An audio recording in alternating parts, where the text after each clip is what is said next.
Hello everyone. Before we start, make sure to like and subscribe to the channel. And let me know in the comments where you're watching from and what time it is right now. Wildlife sanctuaries are meant to be peaceful, places where animals are protected and nature is left undisturbed. But when the sun sets and the forest closes in, the line between safety and isolation starts to blur.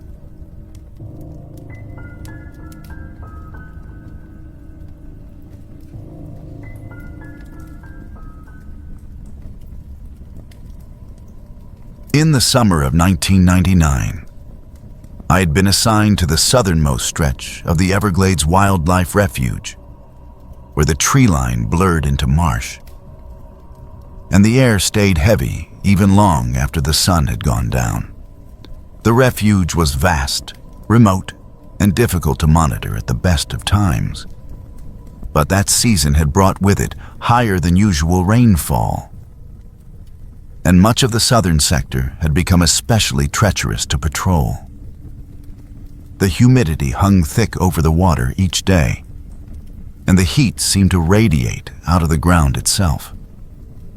It wasn't unusual for radios to drop signal or for certain paths to vanish entirely under the flood-swollen marshland. For us, it had become routine to work around those obstacles and adjust our routes depending on how the land shifted each week. That was the summer Trevor joined our unit as a seasonal volunteer. He was 22 years old, quiet and clean-cut, with short brown hair and a soft, open expression that made him seem younger than he actually was. He had recently completed a wildlife conservation program and had come to the Everglades looking for field experience. From the very beginning, he had taken on every assignment without complaint.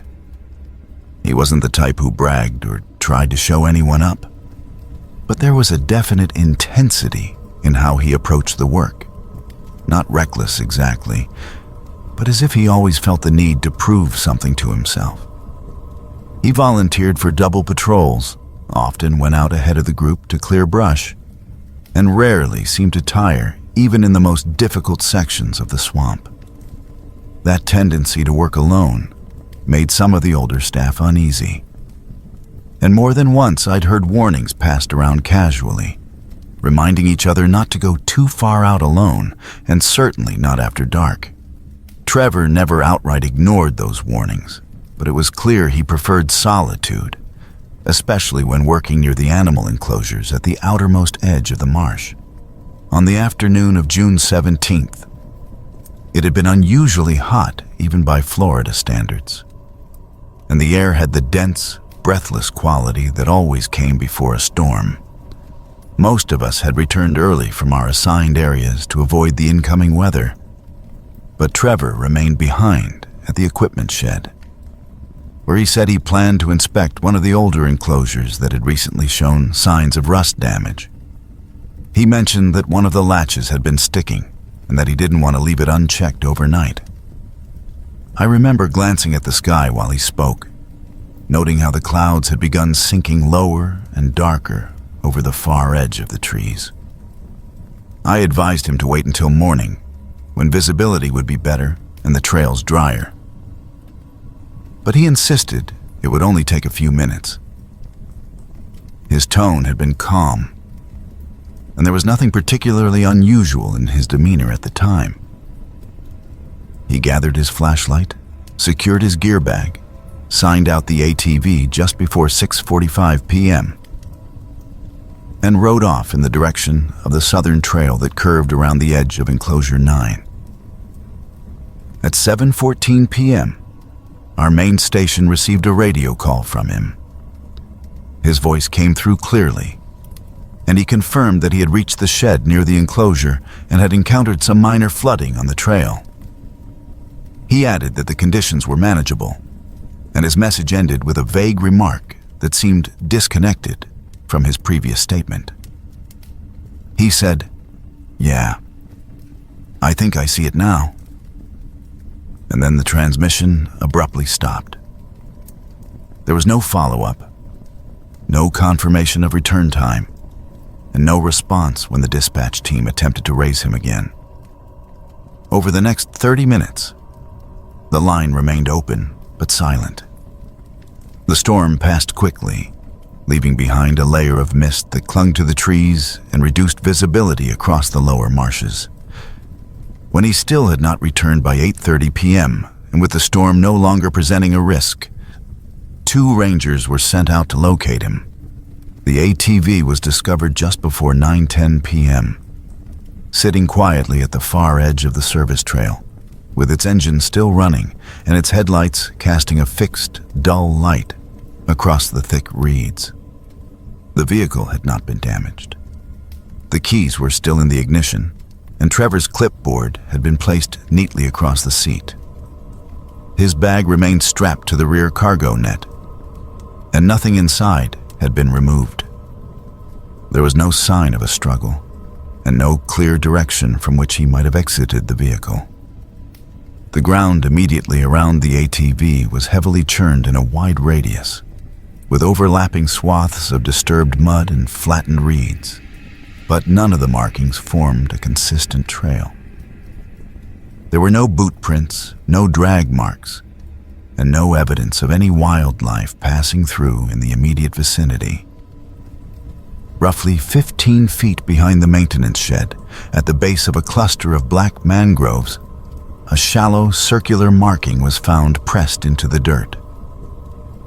The shape was nearly symmetrical, with an unbroken edge measuring just over 5 feet across. Within this circle, bones had been arranged in an inward spiral. They were small, likely from birds or small mammals, and had been placed with careful spacing, each one positioned with a level of precision that ruled out the possibility of natural scatter. There were no blood stains, no signs of gnawing, and no clear point of entry where an animal might have assembled the bones. The pattern did not resemble a feeding site, nor did it match any known predatory behavior in the region. The scene was documented, photographed, and flagged for internal review. A full search operation was launched at dawn. By the second day, we had brought in search dogs, aerial drones, and dive teams to investigate the nearby canals and marsh pools. Despite the extensive coverage, the conditions in that part of the refuge made progress extremely slow. The dogs picked up a trace scent early in the search, leading the team several miles east of the shed into one of the most overgrown and waterlogged sections of the mangroves. Near the base of a partially submerged cypress, they located Trevor's flashlight, which had become lodged under a thick root system. When it was retrieved, the flashlight was still operational. Its beam was weak but unbroken, and the casing showed no signs of damage, despite being exposed to moisture and sediment for what must have been close to 40 hours. On the 4th day of the operation, just after sunrise, one of the climbing crews assigned to scan the tree line spotted something unusual suspended in the upper branches of a bald cypress located along the northeast boundary. Upon closer inspection, they confirmed that it was a boot, specifically Trevor's left boot, lodged tightly between 2 narrow limbs at a height of just over 14 feet. The boot's laces were still tied. There were no scuff marks along the bark, no evidence of clawing, tearing, or any form of manual force. There were no scratches on the tree trunk, and none of the surrounding vegetation had been disturbed. The boot appeared to have been placed deliberately, although no one on the team could provide a logical explanation as to how or by whom. By the 5th day, administrative pressure to conclude the search had begun to mount. No additional evidence had been found. The official report classified the incident as an accidental drowning, citing Trevor's presumed disorientation in unstable terrain and the sudden shift in water levels caused by the storm. His body was never recovered. when his parents arrived from out of state. They were given the finalized report and a list of the recovered items, which were returned to them in a sealed container. The meeting was brief, sterile, and deeply uncomfortable for everyone involved. Not long after the search was called off, the Southern Marsh Trail was permanently closed. It remained on internal maps, but it was effectively removed from all patrol rotations, and no volunteers were permitted in that area for the remainder of the year. The reason given to staff was that the terrain had become too dangerous due to flood erosion, though none of the trails beyond it had been affected to the same degree. Cameras installed along the bordering fence line ceased transmitting the night Trevor disappeared, and replacement units were never issued. Several of the longtime rangers who had worked in that section requested reassignment shortly after, and some simply left without giving any reason. Roughly 6 weeks later, during one of my last evening shifts at the refuge, I was completing a lock check at the northern gate, which faced the old path leading into the restricted marshland. The night was quiet, with low mist drifting between the trees, and I had been filling out a log entry when I heard something unexpected. From somewhere past the barrier, deep within the overgrown trail, a voice carried across the still air. It was not loud, and it did not echo, but it was clear enough to be understood. The voice was male, calm and deliberate, and it spoke as though addressing someone nearby. The words were simple. It said, "Hey, can anybody hear me?" I did not respond.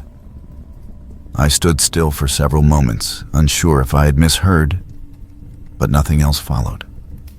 The voice did not repeat itself. There were no additional sounds. I completed my report without documenting the incident and turned in my final paperwork the following week. I have never returned to that area, and in the years since, I have never seen another case quite like what happened that summer. No conclusive evidence was ever recovered. The trail remained closed indefinitely. Trevor's disappearance became a cautionary example cited during new volunteer orientation, though most of the details were omitted. What remains with me, even now, is not what we found during the search, but what we didn't. No tracks, no blood, no indication that anything had gone wrong until it was already far too late to understand what had occurred. The place where he vanished was not empty, but it was silent in a way that I've never been able to describe, a silence that seemed to hold its breath long after we had left.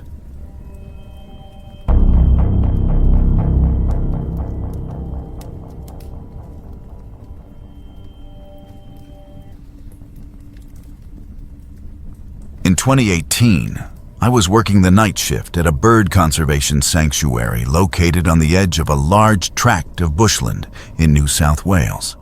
The facility was modest, just a few connected aviaries and a small administration building set a fair distance from the nearest town. Most of the land surrounding it was dense with eucalyptus and low brush, silent and dark once the sun went down. The nights were cold and uneventful. That was what I had come to value. I preferred the solitude. I had been dealing with some personal loss that year, and being surrounded by quiet and the occasional rustle of feathers had become something close to comforting. The job was simple enough. I checked on the birds, kept logs, monitored the camera feeds, and occasionally adjusted heaters or water dispensers inside the enclosures. We had a few long-term residents at the time, mostly native birds undergoing rehabilitation, including a couple of owls, a galla recovering from a wing injury, and a black cockatoo that had been hit by a car and was still relearning how to perch properly. That particular night, it was early May, and the cold had settled hard into the earth. I remember sitting in the small office around 2:30 in the morning, filling out a behavior log while drinking a mug of lukewarm tea. I had the window cracked just enough to let in fresh air, and the quiet outside was steady. Then I heard a sound. At first, I didn't even look up. I assumed it was a dingo or perhaps a fox, both of which were known to wander close to the sanctuary fence on occasion. But after a few seconds, I realized it wasn't quite right. It wasn't the sharp yipping or high howls I was familiar with. This sound was longer, stretched out unnaturally, with a deep, breathy quality that almost seemed human. I turned off the small desk fan and leaned closer to the window to hear more clearly. The sound returned again, and this time it carried a tone that reminded me of crying. It wasn't loud, but it was drawn out in a way that didn't sound like any animal I recognized. It came from the direction of the aviaries, and there was something fragile in it, like someone crying alone in the dark, not sobbing, but releasing something quietly, like grief that had been held too long. I grabbed my flashlight and stepped outside. The gravel path was slick with condensation, and the cold air stung my face as I walked toward the enclosures. As I drew closer, the sound shifted again. What had begun as an animal call had turned into something that no longer resembled a call at all. It had shape now. It paused in the way speech does. It sounded like a voice, not entirely human, but not entirely not either. Each syllable bent slightly, like it came from a mouth that didn't fully understand how to form words. When I reached the first aviary, I immediately saw that the birds inside were in complete disarray. They were not simply disturbed. They were in a state of full panic. Their wings beat violently against the mesh walls. Several had flown into the wire, leaving feathers scattered across the floor. The cockatoo that normally perched quietly in the left corner was flapping so wildly that it had torn open one of its own healing wounds.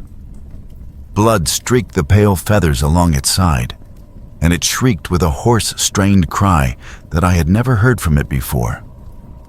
One of the barn owls had pushed itself into the corner of the enclosure and was tearing out its own feathers, plucking at its breast like it was trying to remove something it couldn't see. I stood still just outside the gate, which was still padlocked and undisturbed. I didn't open it. I couldn't take my eyes off the birds. The way they moved didn't feel like they were frightened of a predator. It looked like they were reacting to something they couldn't escape from.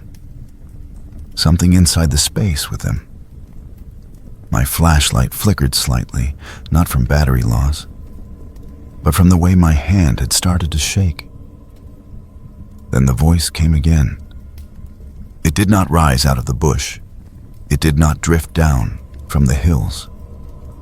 It came from somewhere close, and though I could not see anything inside the enclosure, it sounded as if it came from behind the main perch, where the shadows were thickest.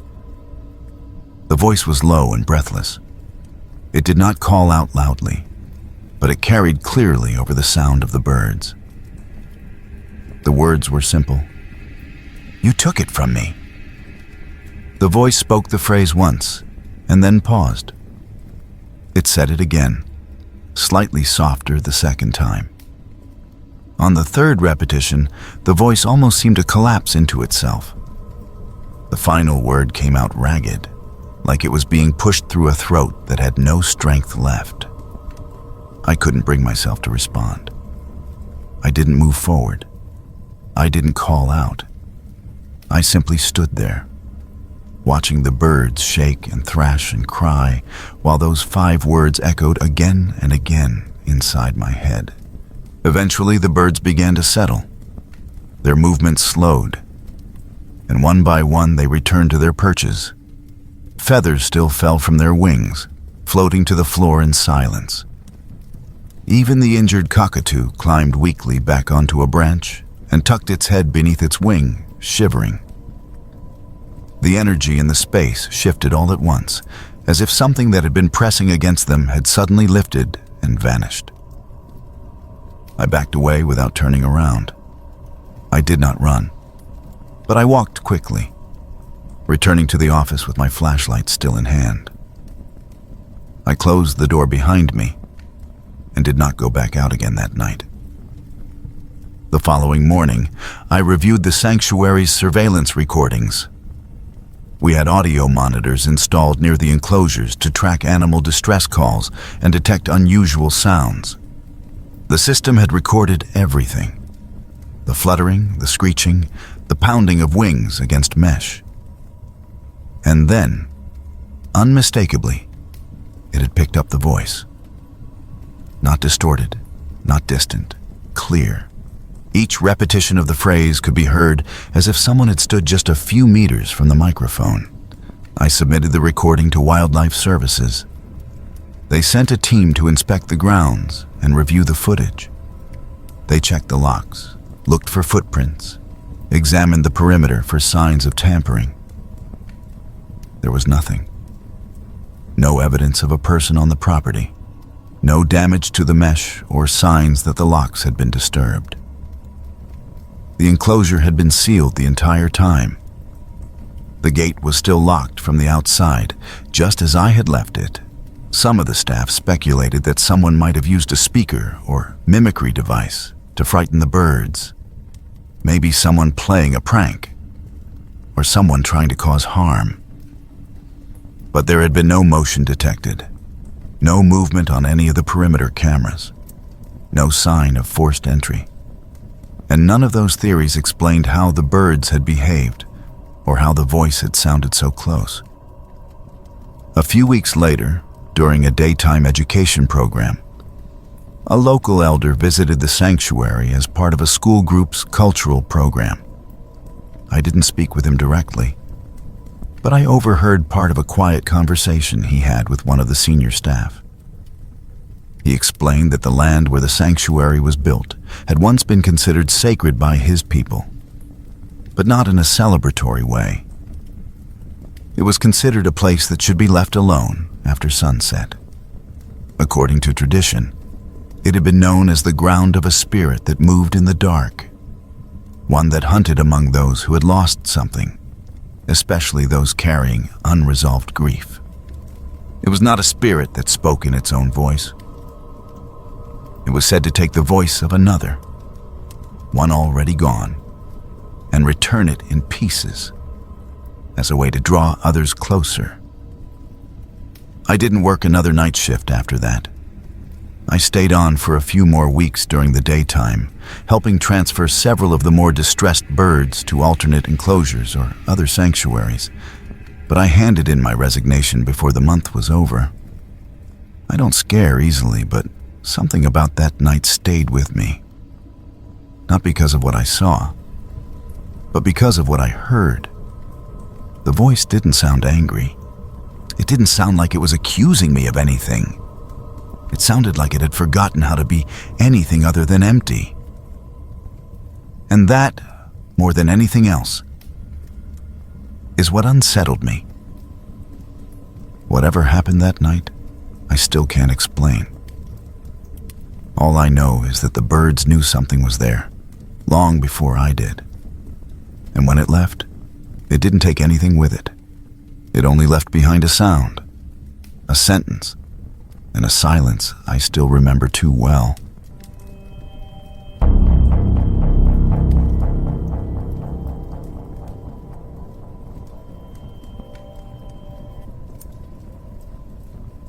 In early 2008, I was working as a ranger at a privately managed wildlife reserve in central Alberta.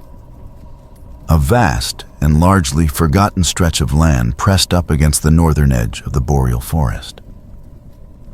The reserve was remote, far beyond cell coverage, and at least an hour and a half of rough road away from the nearest small town. It was the kind of place that didn't appear on tourist maps or attract weekend campers.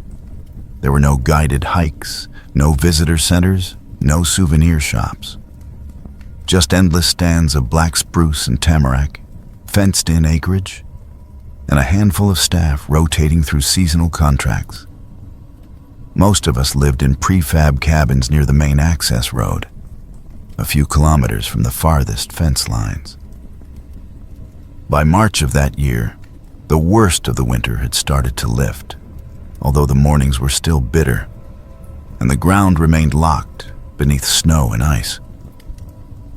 I was out early one morning, checking fuel levels on the generator shed just before sunrise, when I heard something unusual coming from the direction of the north perimeter. It started as a low, echoing call, distant but unmistakably loud, rising into a broken, quivering sound that sent a chill through the quiet. At first, I assumed it had to be an elk. The pitch and rhythm were somewhat familiar, like a bull in distress or possibly a cow separated from its group. But there was something wrong with it. The sound wavered unnaturally near the end, dragging out in a way that didn't feel right in my gut. I had spent enough time around elk to know what their calls were supposed to sound like. And this one felt like an imitation that didn't quite land. A warped attempt that came close, but missed something fundamental in its delivery. Later that morning, after a staff meeting in the cabin, I mentioned the sound to Gareth, one of our handlers who'd been on site for almost 3 years. He offered to ride out along the northern fence line to check it out. He took one of the ATVs, circled the area for about an hour, and returned without anything to report. There were no fresh tracks, no blood, no broken sections of fence, and no signs that any large animal had passed through the snow recently. The area beyond the perimeter, he said, felt untouched, almost eerily so. The following morning, just before sunrise, the sound came again. This time, it was louder and clearer, and it lasted long enough for more than just me to hear it. Chris, a younger handler who was doing generator duty that morning, froze when it echoed through the trees. Gareth and I both stepped outside at the same time, and we exchanged looks without speaking. The sound had come from the same direction, north-northeast, along the deepest stretch of fenced boundary where the trees were denser and the terrain less monitored.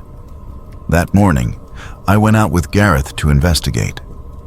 I brought the tranquilizer rifle just in case, although I wasn't sure what we expected to find.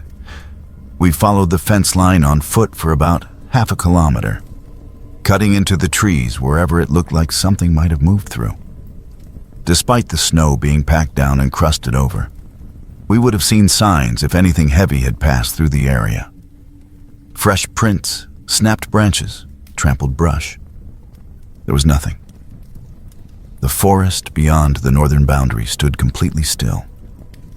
Even the small signs of life, rabbit trails, fox prints, were conspicuously absent. The longer we walked, the more aware I became of how quiet everything was. Not just quiet in the usual winter sense, but unnaturally silent. The kind of silence that made your ears ring and your breath sound too loud. That afternoon, I installed a trail camera on a post facing the northern tree line. It was motion sensitive with night vision and audio, and it had held up well in sub-zero conditions before. We mounted it high enough to get a wide view over the fence line and left it to run overnight. The forest remained quiet for 3 nights. No sounds before dawn, no animal movement, no signs of the presence we had suspected. On the 4th morning, however, the camera triggered. We reviewed the footage that afternoon, and what we saw left all of us deeply unsettled. The recording started with several seconds of inactivity. Snow drifted through the frame, and the trees beyond the fence swayed faintly in the wind. Then, from the right edge of the frame, something entered slowly, something walking upright. It moved unsteadily, as though it wasn't fully confident on two legs, but it remained upright the entire time.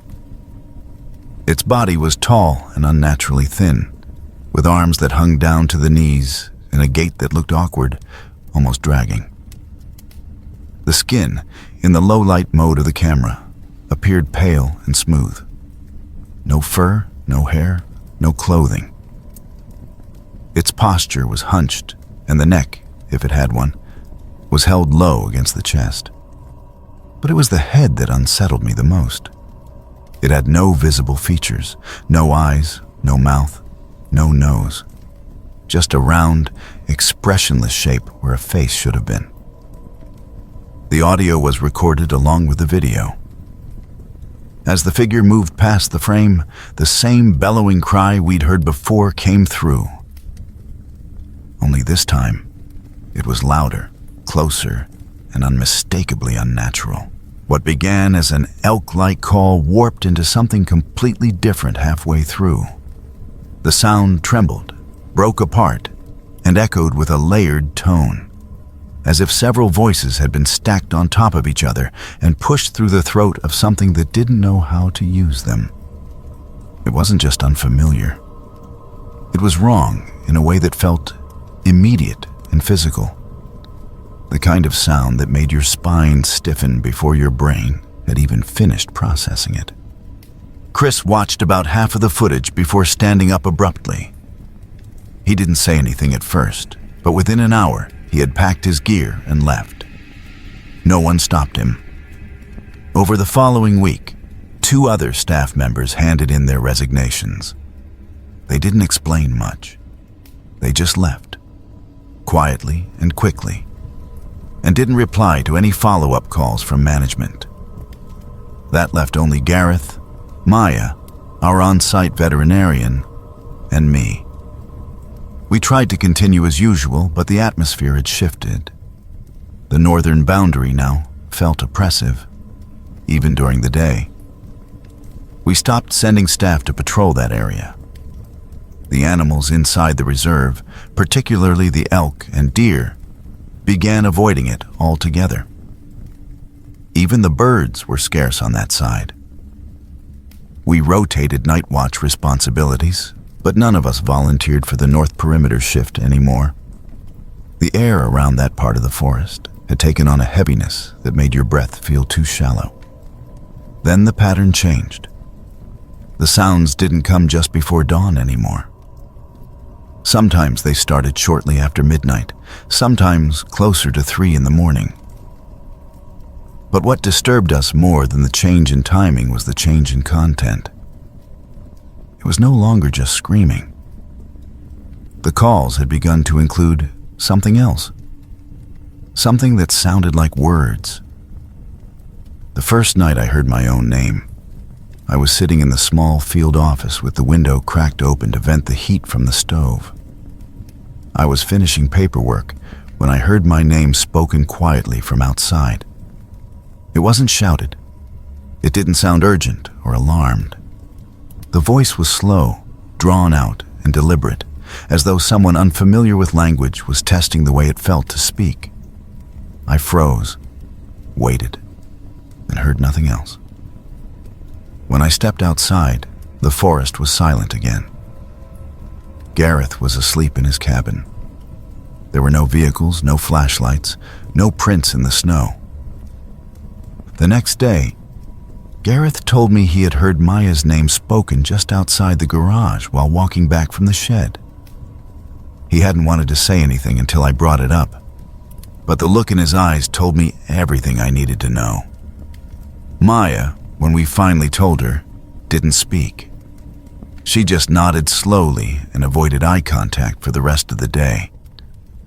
From then on, none of us ventured out after dark without the others. The trail cameras began malfunctioning. Batteries that should have lasted weeks were dying after a single night. The lights around the northern perimeter flickered inconsistently, and the radio signals near the edge of the woods grew patchy and unreliable. On one morning just before sunrise, I stood by the edge of the North Trail with binoculars. Through the fog, I saw a shape standing just beyond the tree line. It wasn't moving, wasn't pacing or hiding. It stood completely still, partially obscured by mist, with that same unnatural height and stillness I'd seen on the footage. I didn't raise the rifle. I didn't call for backup. I just watched it, and it seemed to watch me, neither of us moving, the space between us heavy and motionless. When I blinked, it was gone. We sent the video to the reserve's owner, a man who rarely visited and handled most affairs through a management company. A week later, contractors were sent to reinforce the fencing on the north side. No investigators came, no conservation officers. We were given instructions to discontinue all patrols and equipment checks near the forest boundary. Not long after that, the reserve began winding down operations. By early 2010, it had been shut down entirely without explanation or notice to the public. I never returned to the site. I haven't heard from Gareth or Maya in years. The footage we recorded was never released and likely remains locked in some private archive. I have no intention of seeking it out. Still, I think about that sound more often than I'd like.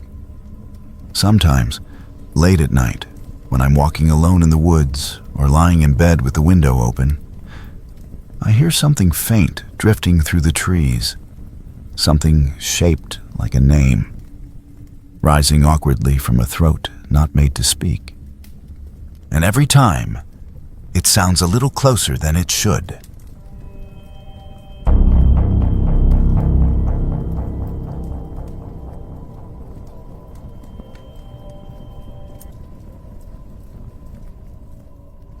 Back in 2015, I had been working a long-term post at the Caldera Wildlife Sanctuary, a stretch of wilderness in western Oregon that spanned just over 100 acres of dense, uneven terrain, the kind of land that didn't much care for human presence. The place was remote in the way few places still are. No cell service, no radio towers in sight. Just a single utility road that snaked its way in and out of the hills and vanished entirely when the fog rolled in heavy, which it often did. I was the only one stationed there full-time, a kind of caretaker and trail monitor rolled into one, responsible for daily perimeter checks, maintaining wildlife cameras, and logging anything unusual for the remote research team based in Portland. It was quiet work, repetitive in places, but I had grown used to the silence, even learned to prefer it. Out there, away from everything, the rhythms of the forest became clearer. The slow, patient way it changed from morning to night, how the air shifted after a rainfall, how the trees breathed differently in October than they did in June. It was on the 17th of that October, still early in the season, before the snow line began creeping down, that I was called to check on a trio of trail cameras that had all gone dark during the night. The logs showed they had failed almost simultaneously between 8:40 and 9 a.m. Rainy, which wasn't particularly rare given the moisture levels, though the timing caught my attention. Still, I assumed it was just another round of damp housings or battery issues. So I set out with the usual kit strapped to my back and the field tablet in hand, planning to hike the West Trail Loop and be back before noon. The weather was typical for that time of year. Overcast, the sky dull and heavy above the tree line, with the kind of low fog that seemed to cling to everything it touched and muffled the sound of your own footsteps, even on dry ground. By the time I reached the western ridge, the forest had grown noticeably still. I hadn't seen a deer all morning, no sign of birds cutting across the path, not even the sound of small things moving beneath the bramble. I continued on, following the incline past a section of collapsed pine until the trail dipped near the edge of the ravine. It was there, just beyond a bend in the path, that I saw something motionless in the clearing up ahead, not directly in the trail, but off to the right, where the land dropped slightly and the trees opened into a shallow cut. At first glance, the figure appeared to be an elk. The general size and shape matched, and I could clearly make out what I assumed were antlers rising from the top of its head, wide and dense, shaped like something ancient that had grown in isolation and hadn't been touched by sunlight in years. But something about the way the figure held itself struck me as strange. It wasn't crouched low or moving the way an injured animal might. The body remained fully upright, tall and still, with no twitch or tremor in its posture. And as I stepped off the path and moved just a few feet closer through the undergrowth, I began to understand that I had been wrong in my first impression. It wasn't an elk. The figure was humanoid, unmistakably so. He stood barefoot on the damp earth, skin exposed across his chest and arms, wearing only a pair of tattered trousers that clung to his narrow frame. His build was long-limbed and gaunt, his skin dull and colorless like wet stone, stretched tightly enough that I could see the shapes of his ribs pressing through beneath it. And the antlers were not a trick of the light. They were real, massive, twisted things that extended from either side of his head, so large and unbalanced that I don't know how he supported their weight. They weren't smooth or symmetrical like the racks you'd find on native elk or deer. They were deformed in places, curved in on themselves, cracked and ridged as though grown under pressure. Whether they were somehow fused into his skull or worn like a crown, I still can't say. But they belonged to him in a way that felt permanent. As I continued standing there, unsure whether to speak or back away, he turned slightly toward me, pivoting just enough that I could now see the left side of his face through a gap in the hanging branches. He didn't blink. He didn't tilt his head quickly or make a sound. He just looked at me and smiled. It wasn't a grin or an expression of threat. It was something calmer, more subdued, an unnerving sort of acknowledgement, like he recognized me without knowing me, or had simply expected me to be standing there all along. His eyes, set deep beneath those twisted boughs of bone, didn't reflect fear or hostility, nor did they show any spark of familiarity. They simply held me in place, and in that moment, I understood without knowing why that I could not stay there any longer. I turned without a word and began moving back toward the trail. Not running yet, just walking quickly, retracing each step with careful but urgent movements. As the hairs along my arms lifted and my breath grew uneven. When I finally cleared the bend and the path opened wider, I began to run.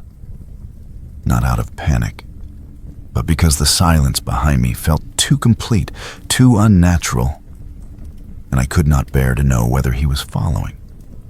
My pack rattled with every stride, the weight of the gear thudding against my spine, and the forest seemed to shift around me as I moved.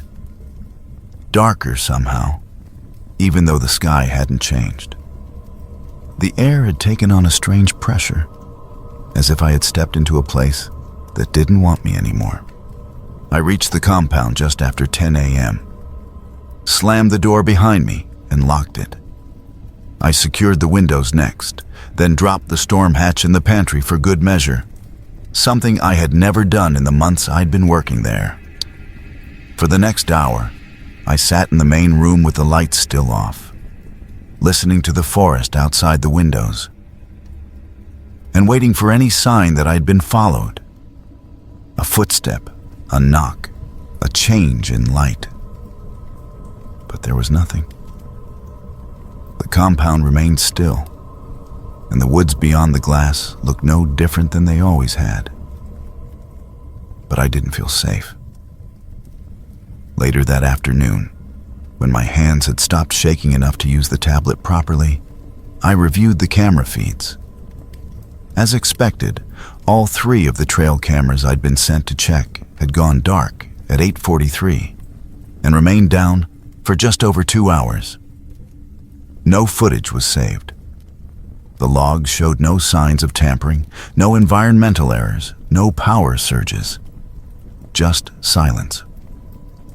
But one of the older models, mounted further off the trail behind a fallen pine, had managed to capture a single frame before it too went offline. The image was degraded, blurry at the edges, and awash in the reddish haze of infrared. But the figure was visible. He stood just behind a crooked tree, his upper body partially obscured by branches. His head turned toward the camera, and those antlers rose above him like jagged spears, silhouetted against the mist. The same expression was visible on his face, that slight, imbalanced smile, held with deliberate stillness. The most disturbing detail, however, was in his eyes. They reflected the infrared like the eyes of a nocturnal animal, glowing faintly in the artificial light, catching it in a way no human eyes should have. I submitted the camera data through the usual report. I did not mention the antlers. I did not describe the smile. I told them I had seen someone wandering near the western perimeter. A trespasser, possibly unwell, possibly armed. That was enough to prompt a search. The following morning, 2 rangers and a K9 handler arrived.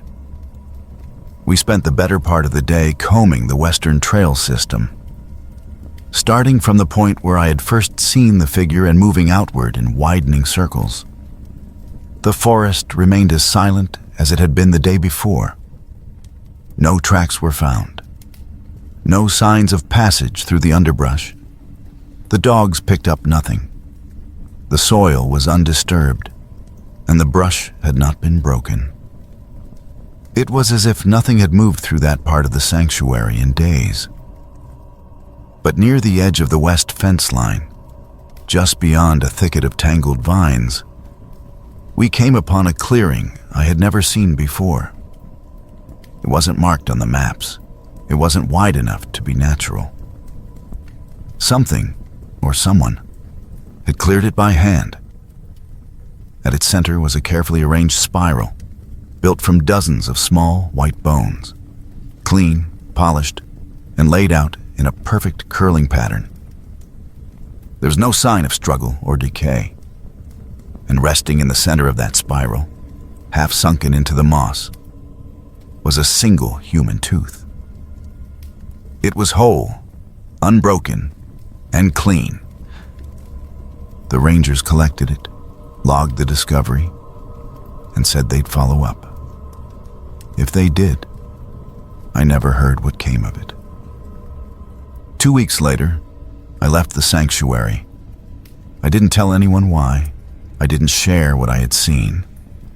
I packed my gear, left a brief letter with the ranger office, and drove east until the forest disappeared from my rearview mirror. I've never been back. I never planned to. And even now, all these years later, I still don't know if what I saw that day was a man, a vision, or something much older. Something that doesn't belong to the world as we know it, but steps into it sometimes, for reasons we're not meant to understand. What I do know is this: the cameras failed, the air changed, and for one moment, deep in those woods, something looked at me not with hunger or hatred, but with something far stranger: recognition.